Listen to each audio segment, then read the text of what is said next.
I think these bills are reinforcing big government. They want to police people. They want to tell trans people that you can't exist authentically here. You can't do the things that you want to do here. You can't be a part of society here. And that's not the Wyoming way, right? We love our neighbors. Even if we don't agree, we let our neighbors live their lives. We'll help them out if they ever need it. It seems like trans people are affecting everyone in the state when there's not that many of us here.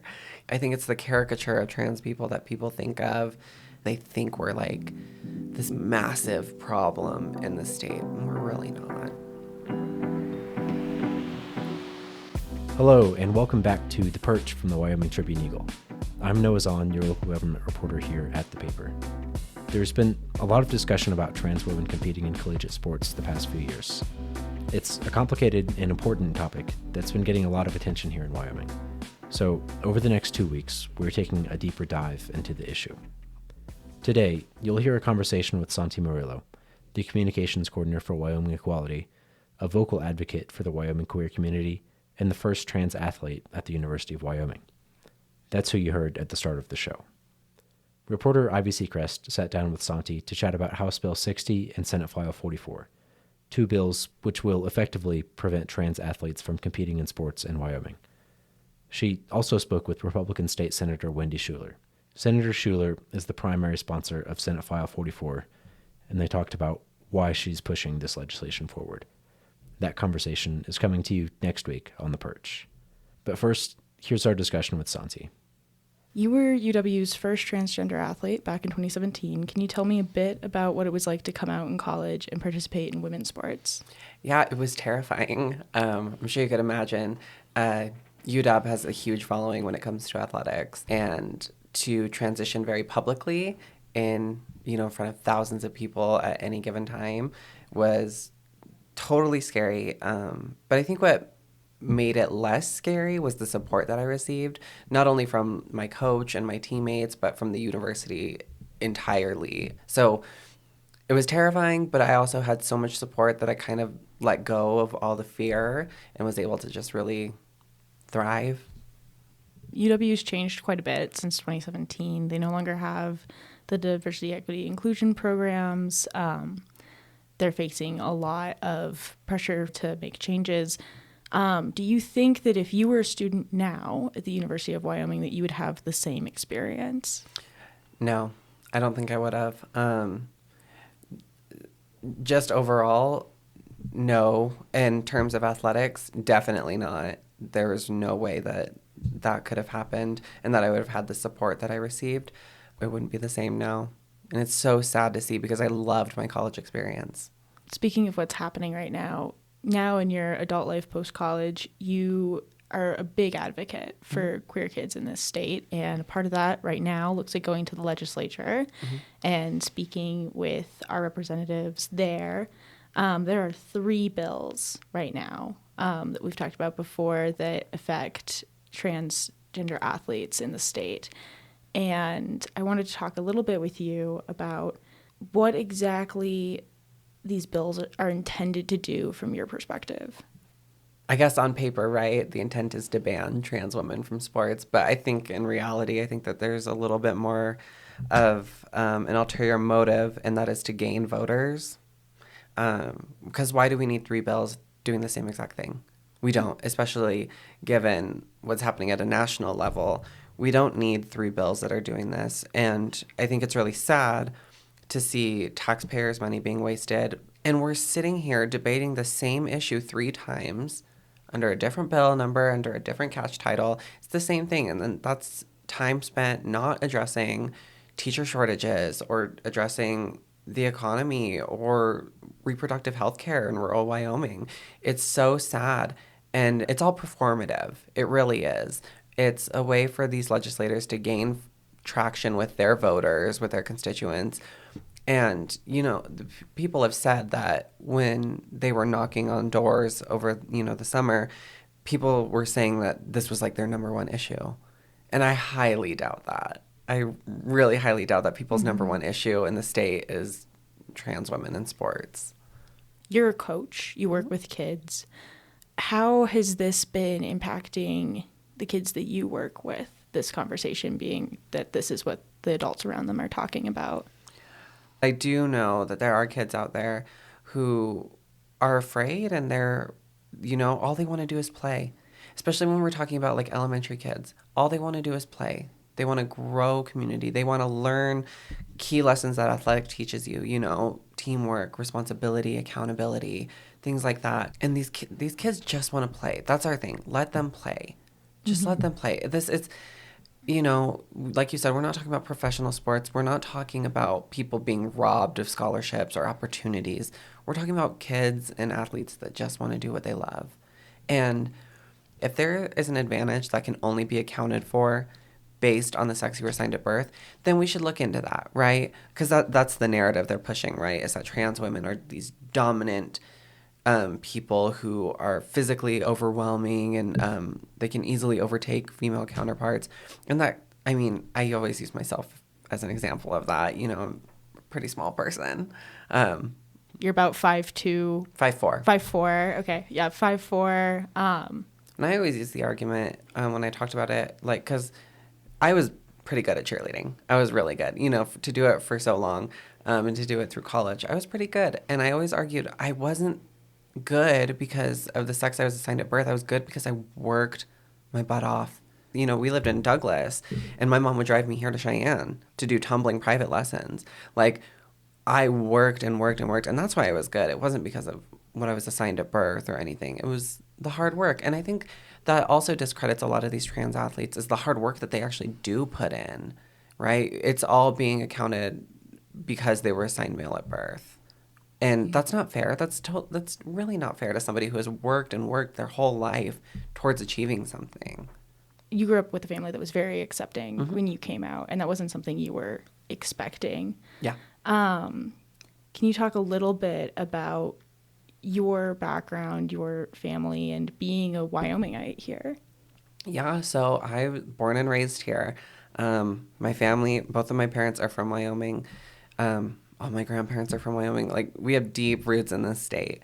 And when I came out the first time, when I was 12, as being gay, I was not expecting my family to be super supportive, but then they were, which was like shocking. And then when I started transitioning in February of 2017, and I didn't tell my family.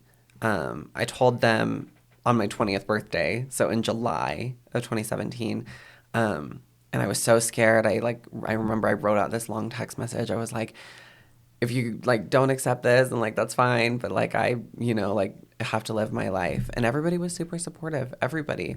It was crazy. I didn't expect it. And I think it brought us a lot closer that I wasn't living this double life. I wasn't somebody at college and then somebody different when I came home. It's been great. My family is all super accepting. I'm the oldest of 4 siblings, and they're all super accepting. Even my grandparents, my grandpa, he lives in Kentucky, so he's super conservative, super traditional. He is even super accepting. And I think that's the thing. I think that it's easy to vilify people, trans people, when you don't know anybody personally who is trans. Growing up, I always heard derogatory things. Trans people are always punchlines of jokes in early media. And I feel like that kind of carried on into real life situations. But once, somebody you love comes out as trans, then you have a different understanding of they are just a person. The same as you and me. We are all just people, just trying to live, make the best out of what we're given. And I know that I'm very fortunate, because I know that a lot of people don't have as supportive families as I do. But I think that ties into a lot of the reasons why I do the work that I do is because I have such a good support system, and I've always been uplifted to do whatever I wanted to do and follow my dreams, which is amazing, and I'm very fortunate for that. Absolutely. You talked a bit about you weren't expecting that kind of acceptance, and that it's a lot easier to be accepting when you're speaking to someone face to face. Have you experienced that kind of phenomena when you're interacting with people at the Capitol, in the legislature, versus interacting with broader the broader community of Wyomingites outside of the government. Yeah, definitely. I think once you get someone one-on-one and you start those conversations of like, look, I'm a person. First and foremost, I'm a person. I'm a person who is worthy of love and who is worthy of living in this state and thriving in this state. And I think once you're face to face with them, it's hard for them to want to say anything negative. I think that we as humans have something inside of us that just wants to be a good person. And I think that when you're face to face with somebody who really does not agree with your entire existence, it's hard for them to lump you into a stereotype because they're seeing you and they're hearing you and your story. It's scary to go up to somebody and be like, hey, I know you like hate trans people, but let me talk to you. It's terrifying. But once you do it, then you realize like, hey, they're not totally bad, on both sides. Because it is hard to go into these conversations without any like preconceived notions of how these people act or who they are, just given the legislation that they're trying to pass. But, you can, like, I can talk to them. And for the most part, we can have respectful conversations. Do you think that Live and Let Live kind of Wyoming way, do you see that in these bills at all? No, not at all. Not at all. I think these bills are reinforcing big government. They want to police people. They want to tell trans people that you can't exist authentically here. You can't do the things that you want to do here. You can't be a part of society here. And that's not the Wyoming way, right? We love our neighbors. Even if we don't agree, we let our neighbors live their lives. We'll help them out if they ever need it. It seems like trans people are affecting everyone in the state when there's not that many of us here. I think it's the caricature of trans people that people think of. They think we're like this massive problem in the state, and we're really not. How many trans athletes in the state do these bills affect? 4. 4? There are 4 students that this affects. Yep. Do you know, are they elementary school, high school, college? High school. High school? High school, okay. Yeah. After the first sports ban was passed, there was a lawsuit that was started, but we can't bring litigation because it affects so few students. It's hard to litigate against a bill like this when, it doesn't affect a lot of people. And I don't want to say that in like, oh, this bill isn't important because it doesn't affect a lot of people. But I think what I'm more so saying is there's no point to this bill because it affects such a small population. And that's why these 3 bills, again, are just wasting time and money. Wasting time and money when we're talking about 4 kids. And I think President Donald Trump, he even said, before the election that's one thing he would have done, right away, was ban trans women from sports. You know what I mean? It's at a national level, and now it's even more performative and just a bigger display of the cruelty that the bringers of these bills really do believe in. Do you think that they'll pass? Yeah. Yeah. Yeah, they're all gonna pass. Why have you decided to stay in the state? Think I've decided to stay because I know that there's work that needs to be done here. I know that I'm in a place of privilege where I have a voice and I'm not afraid to use my voice. I also love Wyoming. I love what it once stood for. I bought my first home here. Wyoming's my home. It always has been. I've always wanted to keep it home. I think that we will get back to being traditional Wyoming, like the Wyoming that I grew up in. Live and let live, no big government, helping your neighbors out, being friendly to each other, loving each other as sincerely as we can. I think we can get back to that.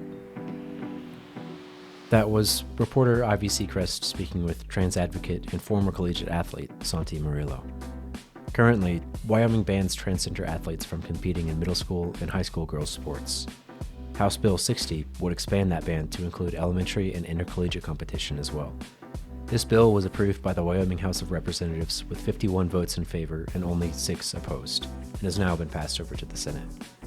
Senate File 44 would only extend that ban to the collegiate level. This bill passed the Senate with 27 votes in favor and 3 opposed, and has now been passed over to the House. Next week, we'll be sharing the conversation Ivy had with the sponsor of that bill on why she thinks her bill is a solution to safety concerns and where she sees transgender athletes having a space in the state going forward. Here's a short clip from that interview. I think safety is an issue that a lot of people don't talk about. So for sports, whether it's a collegiate female or a high school female, we got to make sure it's safe for them to play. And I think I look at it as fair, it's safe, it's equitable, but it doesn't address where do our trans athletes go. I don't have an answer. I wished I did. And so these bills, again, are just protections of our biological females and girls. And I don't know what to tell the trans kids other than, I'm sorry, but we got to figure something out for you, but I don't know what it is. Now, here's our arts and entertainment reporter, Taylor Staples, with a quick recap of upcoming events in Cheyenne and Laramie County. Thank you, Noah. So for today, February 21st, the Laramie County Library has karaoke night from 5:30 to 7:30 p.m., and Shine Little Theater Players is putting on their production of Sondheim on Sondheim for the second weekend in a row at 7:30 p.m. at the Mary Godfrey Playhouse. And the Cheyenne Symphony Orchestra is performing their annual Symphony Underground concert with the band Gasoline Lollipops at 8 p.m. at the Lincoln. On Saturday, February 22nd, from 10 a.m. to 4:45 p.m., the library will host Coloring Club for kids and teens. Then from 10:30 a.m. to 11:30, the Cheyenne Botanic Gardens Conservatory will have an heirloom vegetable varieties chat. For shows at 11:30 a.m. to 1:30 p.m., the Holy Temple Church is hosting a Black History Youth Program play called Missing Pieces in honor of Black History Month. The Cheyenne Symphony Orchestra will have their movie music matinee at 2:30 at the Cheyenne Civic Center, and Sondheim on Sondheim will have its second night showing at 7:30 p.m. at the Mary Godfrey Playhouse.